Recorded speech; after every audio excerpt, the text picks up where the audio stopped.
Dimitri. So glad to be here. See some really, really fun faces out there. And I bet you guys are a hoot when you get together in person. You'll have to invite me back once you've got 100 of you in a room all at once. Well, it's a delight to be here, and I'm so grateful to Linda for inviting me. My name is Kathy Chiero. I'm a realtor. I've been in Central Ohio. I've lived in Central Ohio for over 30 years, but I've been a realtor for almost 25. And my business has always been based on education.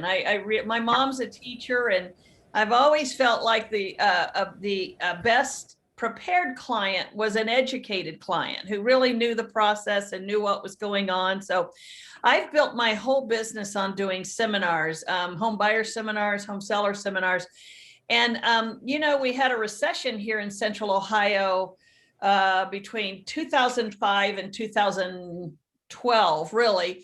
And during that time, I did my home seller seminars, but coming to the end of that recession, I was talking to a colleague and I said, I bet we've got a significant number of people who have put off downsizing because of the recession. They didn't want to sell their home in a down market. So as we're seeing the market come back up, we should do a seminar just for downsizers. And so we sat down literally on a napkin at Panera and kind of thought, okay, what can we do? And we thought we would have somebody speak about real estate. And then we thought, well, who else could be helpful to this group? And we said, how about an attorney and a financial planner and maybe an auctioneer to help them get rid of stuff? We started writing all this down. And so then I began making phone calls to people saying, look, do you want to participate in this event? And I reserved the community room at the Dublin Community Center, which holds 200 people. And I would have been thrilled to get 20. I didn't know who would come to this event. But as I began talking, I talked to a man named Sam Schneid, who owns Apple Tree Auctions in Newark, Ohio. Some of you may have heard of him. He said, Kathy, I want to be part of your event, but come on out to my auction site. I want to show you around what I do. And I said, that would be great. And so I went and he set me down. Now, this guy's probably 20, 30 years older than me. He's been in the auction business for 100 years, long time. He said to me, he goes, Kathy, I'm going to tell you this right now. When you work with downsizing homeowners, you think their problem is selling their home, but it's not. Their problem is getting rid of stuff. and what he was both brilliant and prophetic. I have learned now what I ended up doing in that spring of 2013. I launched my first Downsize Columbus seminar. Not only did 20 people come, we had over 600 reservations for that event in the first week of advertising. We actually ended up having to do it 3 times in March and April and May because we could only fit 200 people. And I'm no dummy. I thought, wow, that tells me there's a need and a niche. So I began producing Downsize Columbus twice a year. We've done over 20 seminars now. We've got one coming up, which I'll tell you about in a moment. And the purpose of Downsize Columbus is to educate the downsizing homeowner with all the many elements of downsizing, the legal decisions, the financial decisions, the residential decisions, the emotional tangle, the medical decisions. And we have put together a group of, when we're in person, we have over 40 vendors and 9 speakers. And just to make a note, I'm very hopeful we'll be in person in October again. Our spring event is still virtual. But along the way, I learned that dear Mr. Schneid was absolutely right. You all have way too much stuff. And so my job as a realtor, I can't sell your home if I can't help you get rid of stuff. So I began doing a separate series of seminars called Got Stuff, Get Help. And I wrote a book, which we're going to make available to you, a Central Ohio specific book for getting rid of stuff. And I'm here today to talk to you about that. First of all, raise your hand in your camera if you have a problem with stuff. Okay. There you go. Now, I know it's not your problem. It's probably that person you live with. It's all their stuff, right? Yeah, I hear that all the time. So Kathy, Yeah. Kathy, what if you live alone? Whose problem is it? Well, there's an honest woman. How many will own it? Say it is all my stuff. I'm gonna raise my, I'm not gonna blame it on anybody. There you go. There you go. You are absolutely right. It's funny because I have to tell you this story, and I hope she's not on the call. I don't see her name on here, but I got a call one day from a woman who said she was interested in selling her home. And so she wanted me to walk through her home to tell her what she needed to do to get it ready to sell. Well, I have done this now for 24 years, and I've been involved with downsizers for a decade. So I know a semi-hoarder when I see one, when I walk in. And this woman, she wasn't ready for the TV show, but she was close. Her home was just filled with stuff. And she sat down with her little notepad and she said, okay, do I need to replace the carpet? And I said, Sharon, I can't see the carpet, so I can't tell you. And I said, look around, Sharon. I said, you and I both know that your problem is not the carpet and the paint. I said, you've got way too much stuff. So let's deal with that first. I said, we're just not ready to show your home. So we went over to her little dining room and it was piled stuff on the table, stuff on the floors. Now, this was about a year ago. I'm 61 and Sharon, I'm going to guess, was in her 70s. And on the counter was a VHS tape of still in its vinyl cover with jump into the 80s music. You know, remember the 80s where you had the leg warmers and the aerobic dance?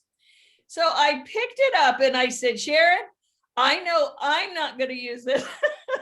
Are you going to be jumping with the 80s anytime soon? She said, no. And I said, okay, why are you keeping this? And she said, well, I don't know, maybe my grandkids, don't go there. Your grandkids don't even own a VHS player. They can't play it anymore. So are you going to use it? She said, no. She said, but I could sell it. I said, okay, how much do you think it's worth? She said, I don't know, $5. I said, okay, I will give you $5 today if I can take that tape with me. Now, you ladies can't see this, but the whole time I'm talking to her, she's like this, trying to get that tape from me. She's so afraid I'm going to take that tape out of her house. And I said to her, I said, Sharon, until you can, I said, here I am. I'm telling you, I will buy this tape from you. And you told me you were keeping it because you could sell it.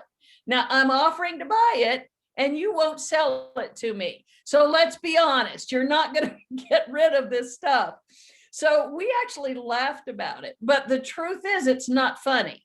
When you are entrapped by your stuff, psychologists tell us that it is anxiety producing, it is stress producing, and it is even depression producing.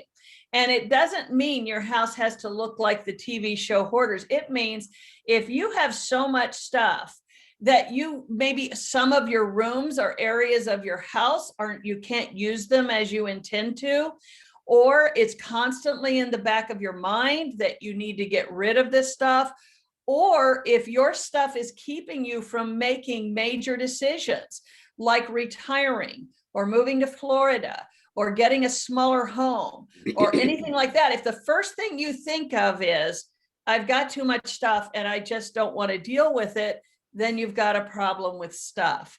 So whether or not you ultimately ever sell your home, what I am here today to share with you is just some tips that I've learned along the way about getting rid of stuff. So let me share this with you. Can everybody see that? It starts with a plan. All right, so that is the truth. It starts with a plan, and you must make a plan. Stuff is not going to disappear. Nobody's going to stop by and say they want it. Your kids don't want it. You have to decide that you're going to get rid of stuff. Hold on just a second.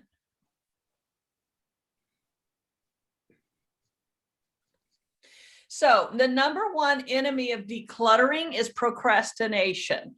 How many of you have said, and there's no judgment here, I'm going to start decluttering, pick a day. You raise your hand for me. You say, I'm going to do it. I'm going to start this job of decluttering. And then something gets in the way, you get busy, or one corner gets cleaned out, and you don't ever do anything with it, or everything gets pulled up to the garage, but you never make a call to Goodwill to come get it. Again, procrastination. The number two enemy of decluttering is excuses, and I've heard them all. I now just look with a blank stare when somebody gives me what they think is a really good excuse, and I want to say to them, you're the 171st person who's told me that.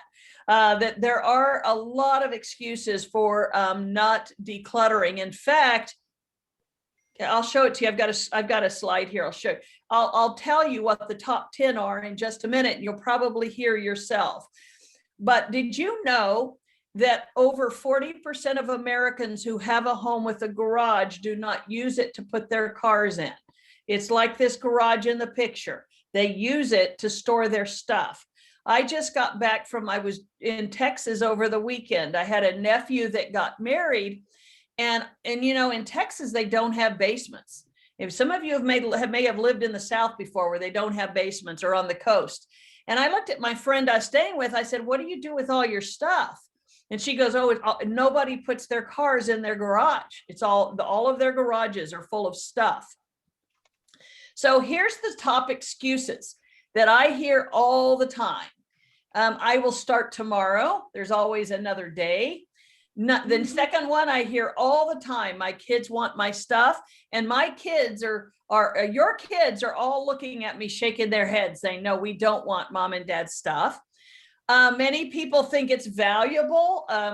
If you are a collector, if you've collected things, we come from a generation of collectors, and we were told that our stamps or our figurines or our Beanie Babies or our Cabbage Patch dolls or our thimbles or our plates or our china, whatever it is, that they would one day be valuable. Well, let me tell you, ladies, that day is not coming. To our kids, China is a country in East Asia. They don't know why you saved it and put it up in that top counter and used it at Christmas. They don't want your china. They might want a few pieces for just out of a sentimental state, but they don't use china. They go to IKEA and Pottery Barn, and they recycle and buy new stuff every 5 years. So again, kids don't want my stuff. Sadly, things like pianos, organs, band instruments, very nice furniture. If you've spent a lot of money on that dining table, somebody will buy it, but they will buy it pennies on the dollar. Some things you can't get rid of. Pianos, for example, are very hard to get rid of. People just don't want them. Books are, tragically, I'm a book lover. Tragically, books, you can get rid of them. You can donate them to the library and some places like that. But again, they're just not the world we live in, that people collect that. I have one man that I am waiting for him to come to the realization that nobody wants his 6,000 cookbooks. He told me that he was saving them because he can't sell his home because it's filled with 6,000 cookbooks, and he's trying to find somebody that wants them. And I did this, excuse me just a minute. I said, Mr. Marcus, I have 6,000 cookbooks right here. Anything I want is in my phone. I don't need to fill up 4 rooms to get 6,000 cookbooks.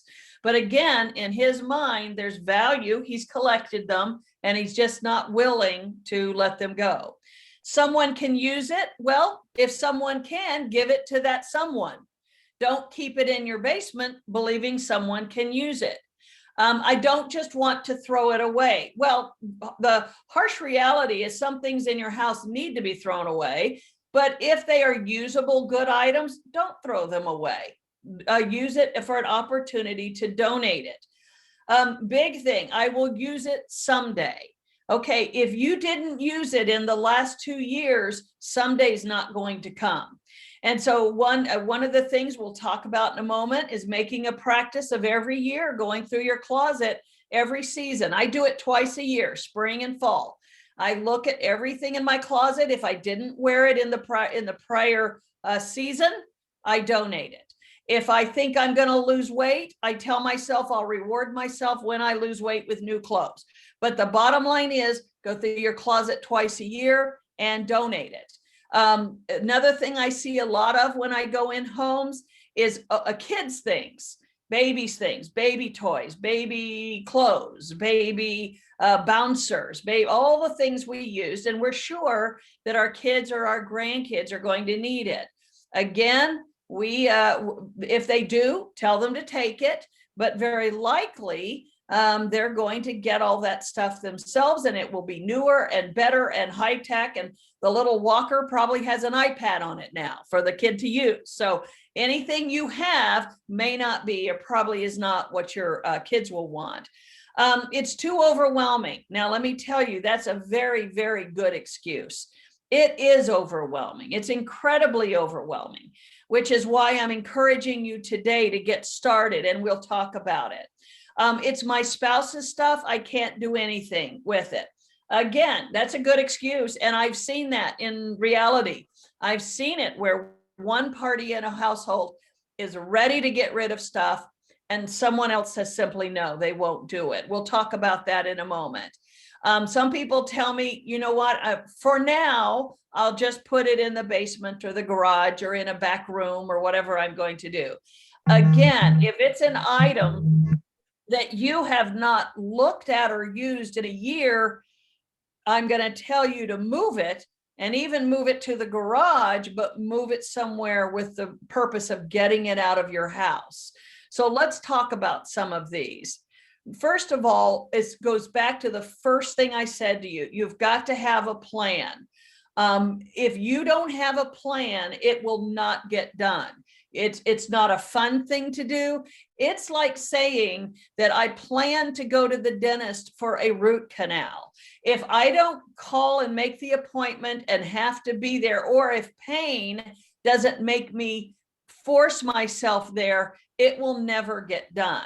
And let me tell you, the day is coming when the pain is going to affect you of owning stuff, or it's going to affect somebody you love. If you're not going to do it for you, do it for someone you love. And let me tell you another story. I run into this all the time in real estate. I went to list a young woman's home. She's probably in her 30s. She was selling her condo. And I began telling her, going through her home with her, and it was very clean. It was very orderly. And she said to me, I learned from my parents that I never, ever want to clutter my home with stuff. She said that her dad and mom lived up north in Sandusky on a farm with a barn. She said it was absolutely from floor to ceiling full of stuff. My brother and I begged my mom and dad to please start getting rid of this stuff. We said we would go up on weekends to help them. We told them we would help them find resources.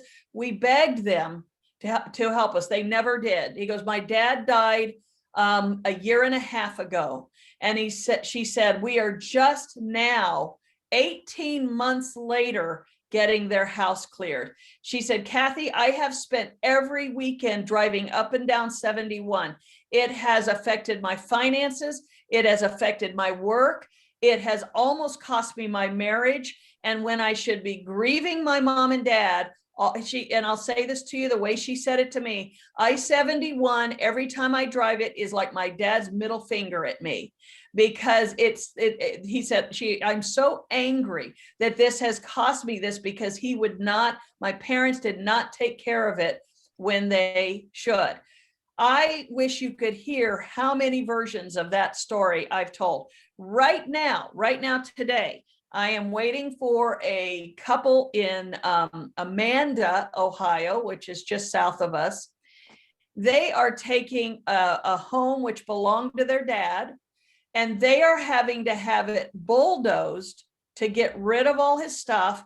And then, because it has been set for so long, they're having to pay all sorts of hazardous material fees because the state of Ohio would not let the house be torn down until all of that was done. It's costing them in the tens of thousands of dollars because their mom or their dad didn't deal with this when they had the stuff. Now, I am hopeful that nobody on this screen it has a situation that dire, but that's what I mean when I say, if you're not going to start clearing your stuff for yourself, realize that someone's going to have to do it. And you don't want that person brought in a medical emergency or something where all of a sudden they're looking at all your stuff, making all your decisions for you and having to take on the work because you did not get to it. So the first thing I would say is, what is your problem area? Like, what do you struggle getting rid of? Now, it might be your collectibles. It might be your, stacks of maybe old photographs, something like that. But that's where I tell you to start, whatever is your problem area, because that's likely to be what is the hardest for you. And we want to get that out of the way. So tips for decluttering. First of all, don't go off this call today and say, okay, I'm going to declutter the house. I'm going to do the whole house, because what will happen is you'll get overwhelmed and you'll never do it. So what I encourage you to do is to start with one room. Just pick one room in your house. And if that's too overwhelming, start with one table, one corner, one space in your home. Take a plastic trash bag with you and fill it up. Take 2 of them and fill it up. It's either going to be trash or it's going to be donate. Trash or donate, that's your only choices. Unless it is something vital to your life today, like an electric bill or something like that, everything else is trash or donate, and you're going to put it in one of those bags. And then you are going to immediately take it to your car. You don't sort it, you don't second think it, you just take it to your car. Number 3, make a habit of never leaving your house without a bag of items to donate. I had one of my clients tell me she was on a first name basis with everyone at Goodwill. They saw her coming 3 or 4 times a week because she began taking small bags of stuff every time. Now, I tell you to take this 20 minutes at a time. I don't want you to take 3 hours on a Saturday, because what you end up doing is taking 3 hours on a Saturday, then you never do anything again for weeks. I want you to take 20, just set a timer if you have to, 20 minutes at a time, one small area. And I had one woman tell me she took a before and after picture of it, so she could remind herself how much she was enjoying that space more now that she had cleared stuff out. As I said before, go through your closet twice a year. If you didn't wear it in the previous season, sometimes I put clothes on and I just don't like it anymore. And and the habit is to take it off and hang it back in your closet. Well, what do you think? You're going to like it in 2 weeks, or you're going to like it in 3 weeks? I have learned, I just say, okay, I probably won't wear that again. If I don't like it today, I don't know that I'm going to like it tomorrow or a week. So I have a little chair that I fold it up, put it in the chair. And when I have 3 or 4 things in that chair, goes in a bag, goes to Goodwill. I've never missed a single thing. I have never to date said, gosh, I wish I kept that dress, or I wish I get. Once it's gone, and you've given it to someone who will use it, and you move on. So again, go through your closet twice a year. That could be your first 20-minute project, is to go through your closet. Well, for some of you, it might be longer than 20 minutes. I had one woman tell me she had 300 pairs of shoes.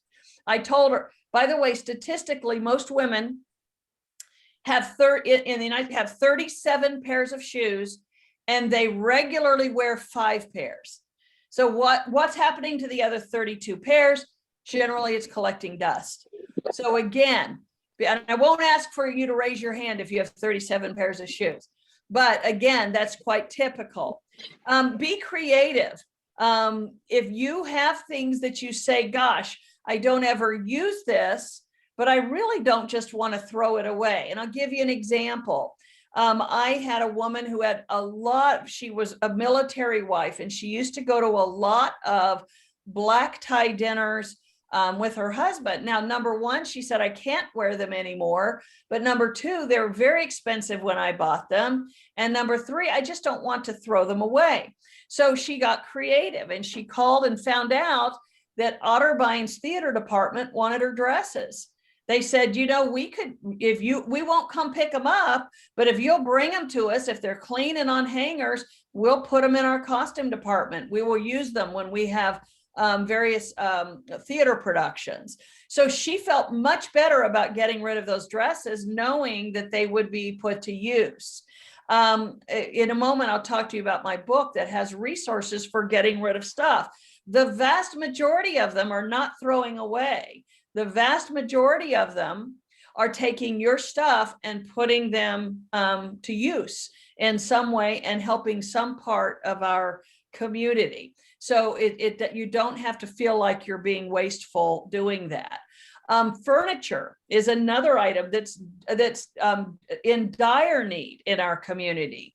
If you have rooms that simply aren't being used, the Furniture Bank of Central Ohio is in the business of setting up households for the working poor, our immigrant population, people coming into Columbus, people who've come out of prison and need a setup in their apartment and don't yet have jobs. The Furniture Bank of Central Ohio allows people to come in and shop free of charge in their warehouse and set up their home. So if you have extra furniture, they'll come pick it up. And if they call them core items. If you have 3 core items, which is like a bed, a table, a dresser, a chair, they'll bring their truck for the core items and they'll take whatever you give them. If you have extra sheets, extra towels, extra alarm clocks, extra fans, anything that can be used in a household, kitchen items are always in demand. They will come pick it all up for you. There is no excuse. One excuse you cannot have in our world right now is I don't know who to give it to. I'm going to share with you who to give it to in a moment. And there are lots and lots of people who need your stuff if you're no longer using it. And the other thing I encourage people to do, like in the kitchen, you really don't need 3 George Foreman grills. You really don't need 3 big strainers or colanders. As we live in our house for 30 or 40 years, we start collecting 3 and 4 of everything. So one thing I encourage people to do is to be very purposeful in thinking, what do I use on a daily basis? Now, I don't mean to get rid of your holiday wear that you use once a year, but you might have those pots and pans that are shoved all the way in the back of your cabinet. Once again, the same thing as your clothing. If you have not used those pots and pans in 6 months, you don't need them. Pull them out, clear up that shelf and give it to somebody who does need it and is in dire need of having a kitchen set up. All you have to do is go to Goodwill and see how much kitchen stuff we have overflowing. Their whole kitchen department is full of stuff, and most of our homes have way too much stuff. You only need one set of most things. If you have 2, someone needs it. I tell this about people who have their wedding china, or when I got married, it was standard that when you had special cookware, special plates, things like that, you got sets of 12. Well, I don't think I've ever had 12 people over in a non-holiday setting to use china. And you've been there. Once you have kids and grandkids coming in, you're not using your china. You're pulling out the paper plates because you're not going to wash it. You're going to throw it away. So one thing I recommend doing is saying, okay, maybe my daughter or maybe someone wants a four place setting of that. See if someone wants a 4-place setting and give away the rest, or keep 2 or 3. If there's only 2 of you, keep a place setting for 2 or 4, but give away the rest. The next thing I say is go to spaces you don't regularly visit. If you have something that's been in a box or on a shelf or hidden from view for over a year, give it away. And that would describe most of your basements. I show homes for a living. I go into hundreds of homes a year. Basements are full from floor to ceiling. And I wonder if the homeowners even know what's in the boxes anymore. And I say the same thing as before. If you haven't missed it in a year, you won't miss it when you put it on the truck to go to Goodwill. So avoid the tendency to open the box and say, oh, I forgot about this item or this winter coat or that winter coat. Now I want to keep it. If you haven't used it in a year, I say, Hello? look at it. Hey, sweetie.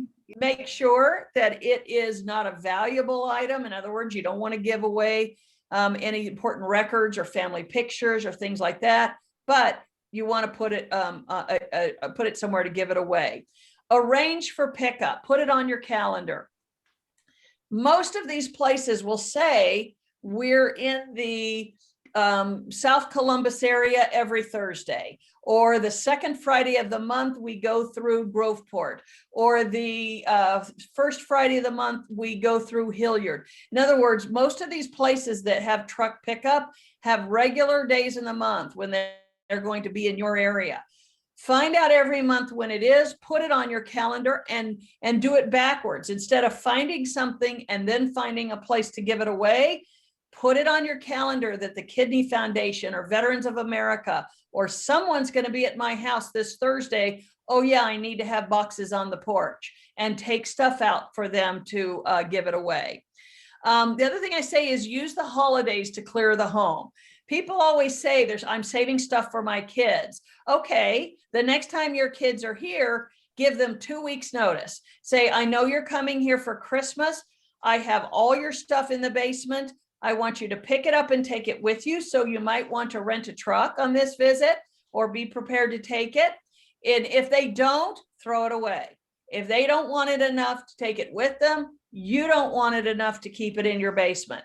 So some of you need to do some tough love with your kids to start getting rid of stuff. If you're still holding stuff for them for years, then that's their problem, not yours. And you need to make sure that they take their stuff. I just put that on there. This is absolutely true. You don't know what you got until you move. I used to tell people, when you're young, you ask for help moving and you say, I don't have a lot of stuff, which is a lie. Everybody's got a lot of stuff. Once you've lived somewhere 30, 40 years, I don't care who you are, you've got a lot of stuff, because you have gotten into a pattern, we all do, of keeping stuff, thinking we'll use it. And only when you have to look around your house and look at every item you're looking at and think, okay, that home needs to be packed and moved, do you see how much stuff you have? When I go sit down with homeowners who want to sell their home in this market, their home's going to go in contract within a day or two, and they're going to be closing within 30 to 45 days. And I tell them, I cannot put a sign in the yard until you look around and tell me everything that I'm looking at can be gone in 45 days. And that's what you have to be prepared for. And actually, it's a good exercise to do when you're downsizing. So what do I advise you? First of all, many of you need to get help. Needs to be a third party, not emotionally attached, and be willing to be honest with you. Do you have a friend? Do you have someone, even a child or a sibling or someone who can come and help you walk through and say what you need to give away or keep or donate? And we also have resources. We have downsizing companies. We have whole groups of people who will come through your home with you. You tell them what to do with it, and they'll pack it and move it and donate it for you. Do your part. All of you who are blaming others in your family, start with your stuff. You may not be able to talk your husband into getting rid of his model car collection, but you can start with your stuff, your room and space, items of which you can determine where it goes, and just begin gradually doing that.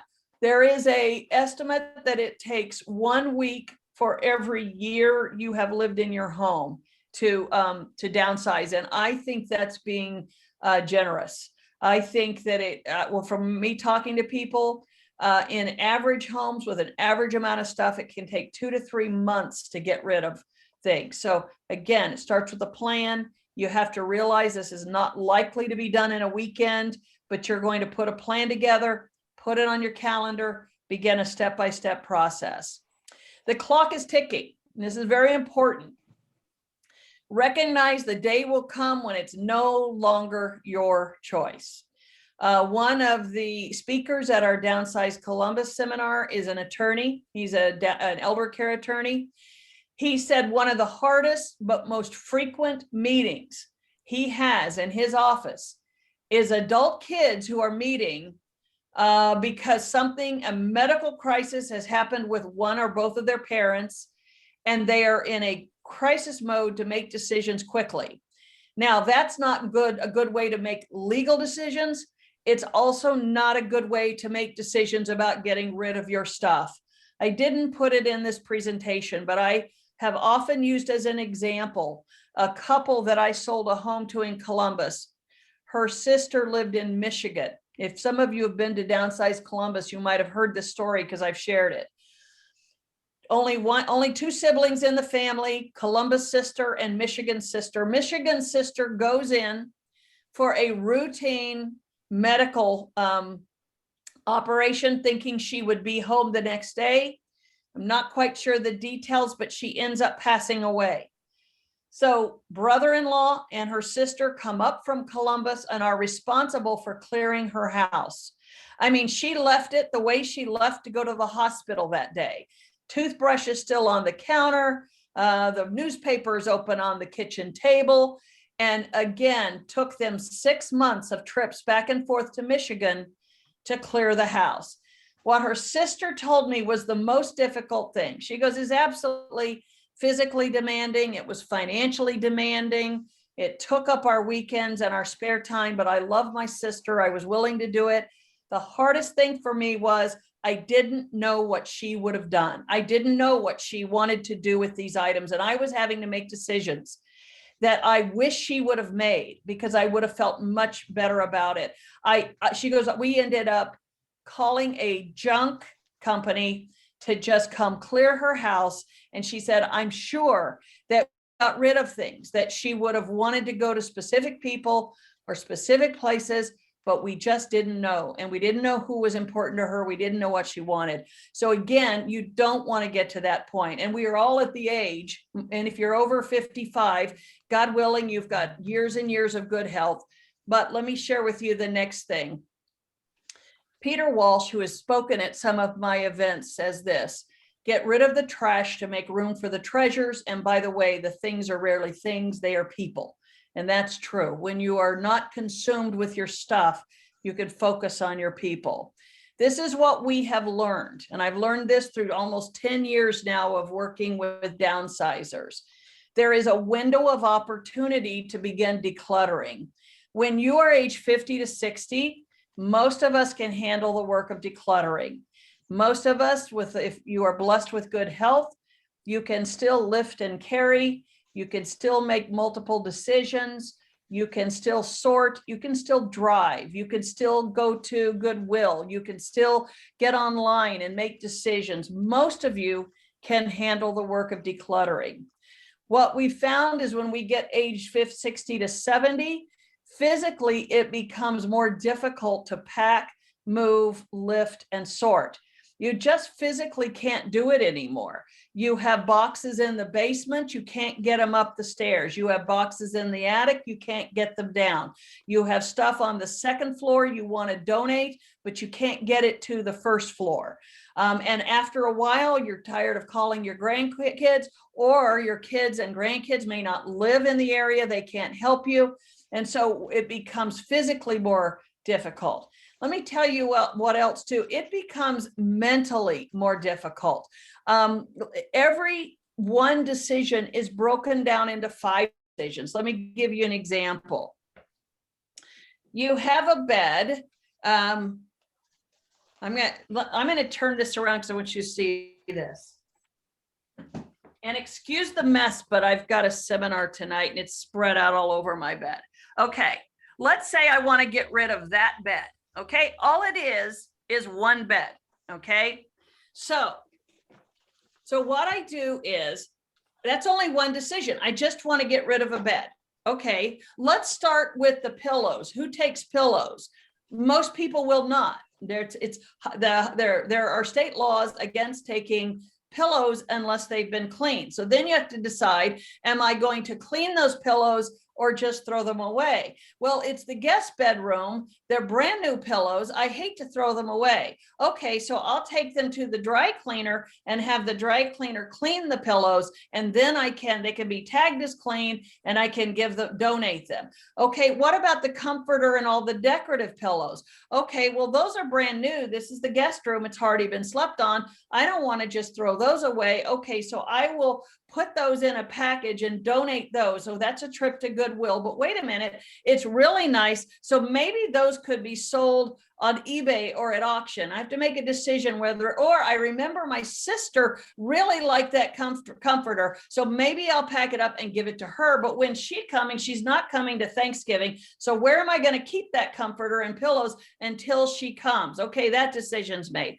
All right, now the mattress. What am I going to do with the mattress? Who takes mattresses? Well, most places won't. Once again, it has to be clean, or you have to have a tag showing it's been cleaned. So, okay, it's a brand new mattress. I hate to throw it away. So I'm going to have somebody come in and clean that mattress, but then it has to be picked up. And oh yeah, I've got to get it to the garage. How am I going to get it to the garage? I need to call someone to help me get it to the garage. I'm going to take it to the garage. Now, what is that day that Goodwill's coming? I think it's Thursday. Maybe it was last Thursday, or is it this Thursday? Now it's in the garage. I can't let it get dirty again, or they won't pick it up. Okay, so the mattress. Now, what about the frame? Okay, that's an antique frame. I hate to give away an antique frame. I'll call the auction house, see if they will sell the antique frame. Auction house can't get here for 3 weeks, and by then there's no mattress on the bed, and my sister hasn't yet come to pick up the comforter. So what am I going to do with stuff?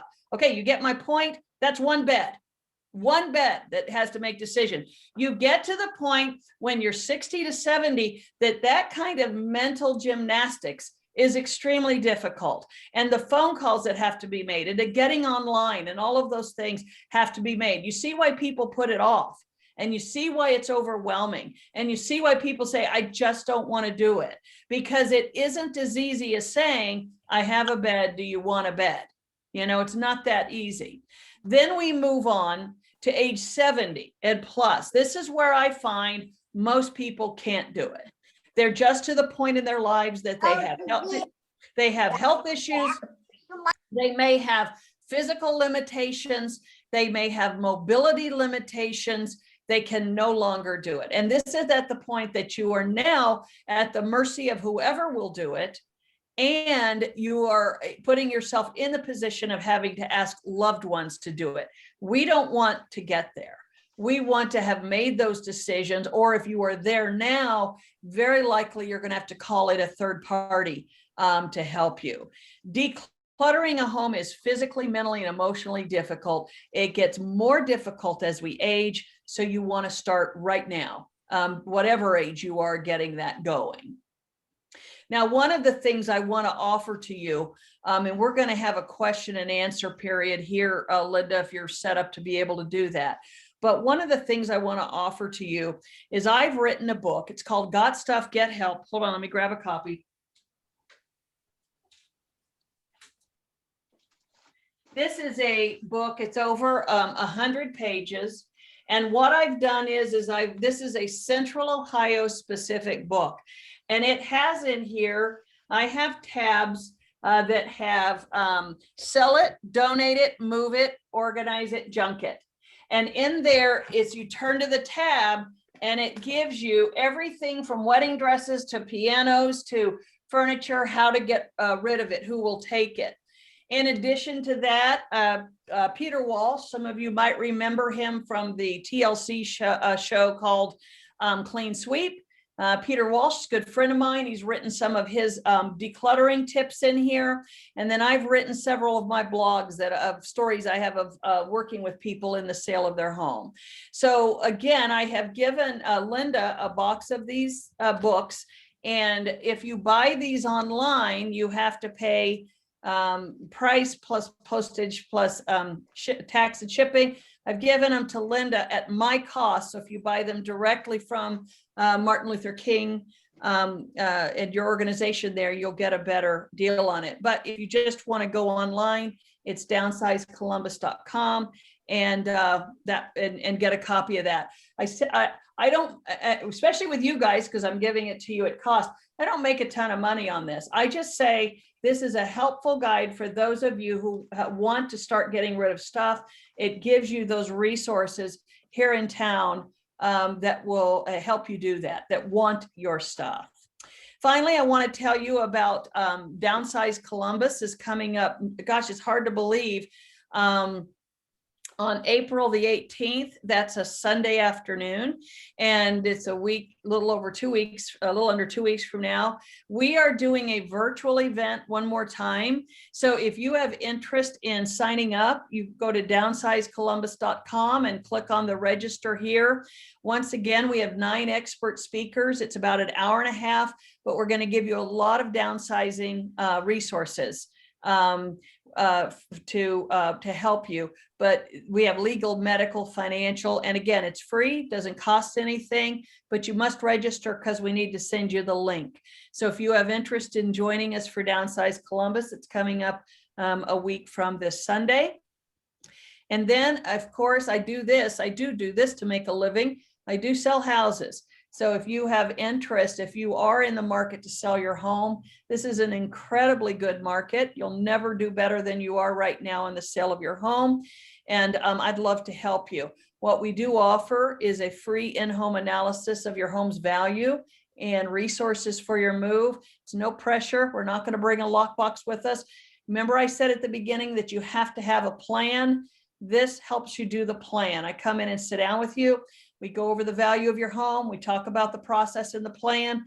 And then what we do is we put it on your calendar. What is your time frame? When would you want to accomplish that? So again, I have my assistant, Brandon, his number there. You want to jot it down, or his email address. Just reach out to him, tell him you came to today's event. And I will tell you this too. If you sign up for us to come to your home, I bring you a copy of my book free. We'll give that to you. So again, don't buy one if you're going to have me come to your home, because I'll bring one with me and I will give you a copy. So thank you. I appreciate the opportunity to talk with all of you.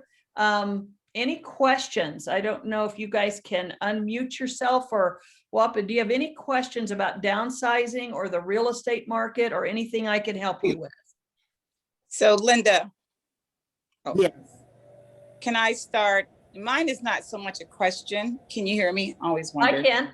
Okay. I can. Kathy, so here's the deal. Time is a weird construct for me these days, but as soon as you said your last name, I knew who you were, because you sold my home in July of 2013 in Gahanna. I lived on Farm Creek Drive. I don't know if you remember me. Yes. Hi. But you said to me, this is what I want to say. Hi. You said to me, you walked in, you said, do you have a place to live? And I said, not yet.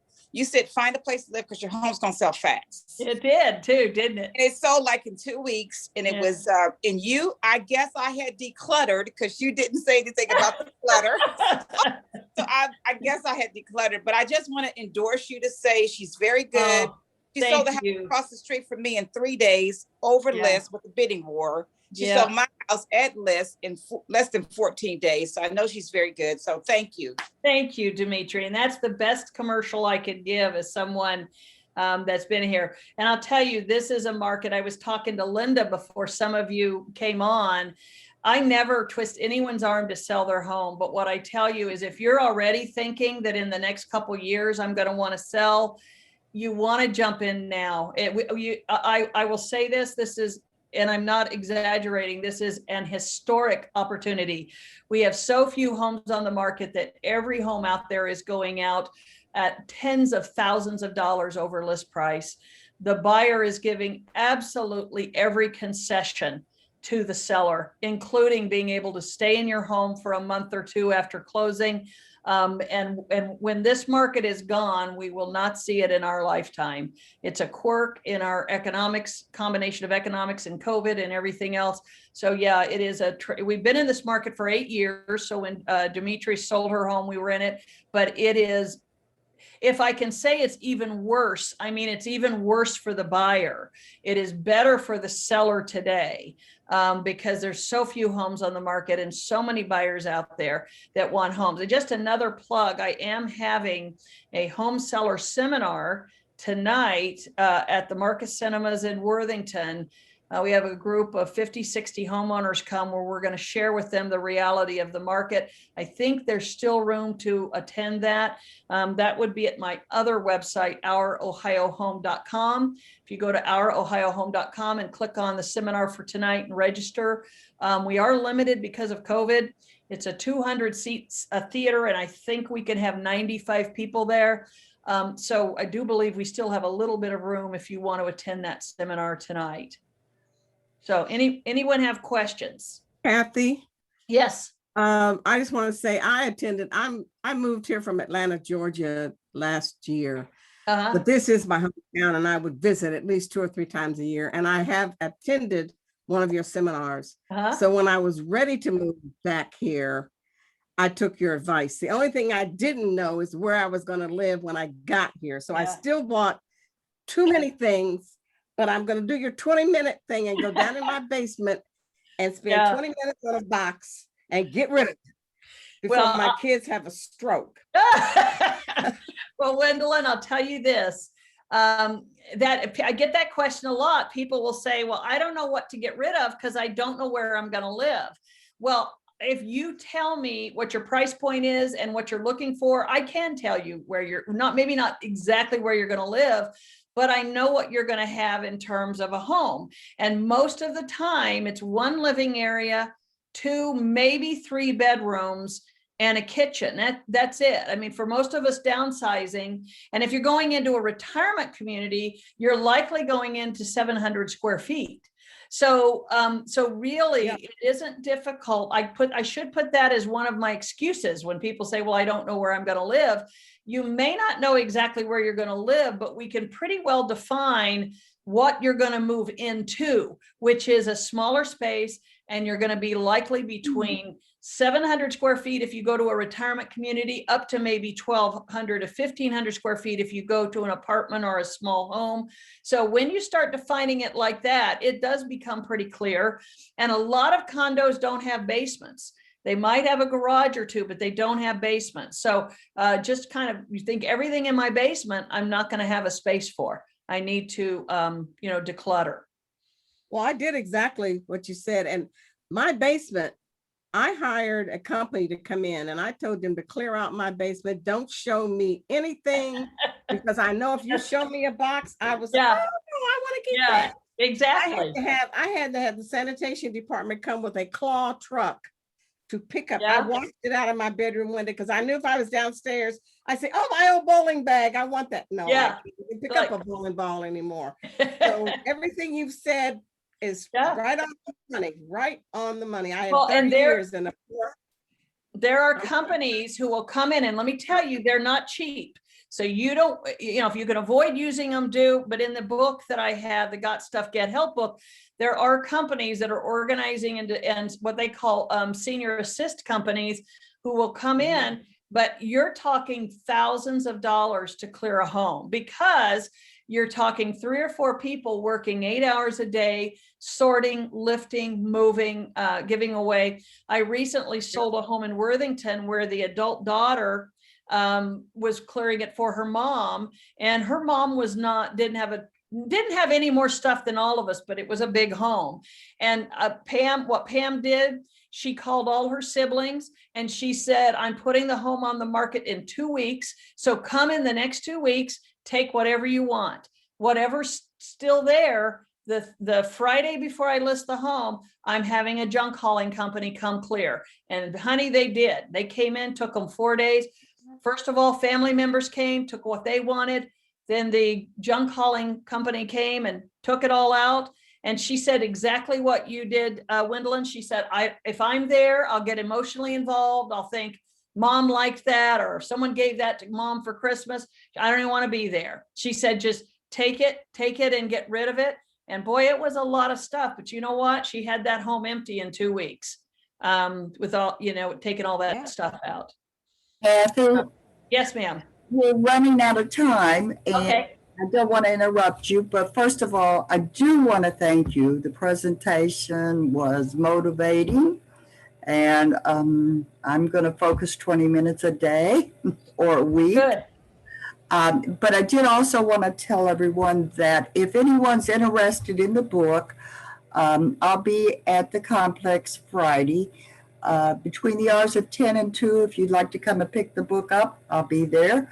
Or if you can't make it Friday and would like to pick the book up, just email me and we'll work out where I can meet you, or we can get you the book. So if you order it online, it's like $36 for tax and shipping. And what did I do, Linda? Did I get for 20? Is it 28? What did I say? I don't remember. I'll save you $8 if Yeah, they pick it up there. So you can pick it up from Linda and save the extra if you do that. So on behalf of the Isabel Ridgway Foundation, who sponsors this, we thank them and we thank everyone. And Kathy, thank you. And we can't wait to have you in person. Good. I'd love to. And again, sign on my website. You'll see the seminars we do, and we'd love to put you in our downsized family. Okay. Thank you. Thank you. You guys have a wonderful, beautiful day. Yay. Bye-bye.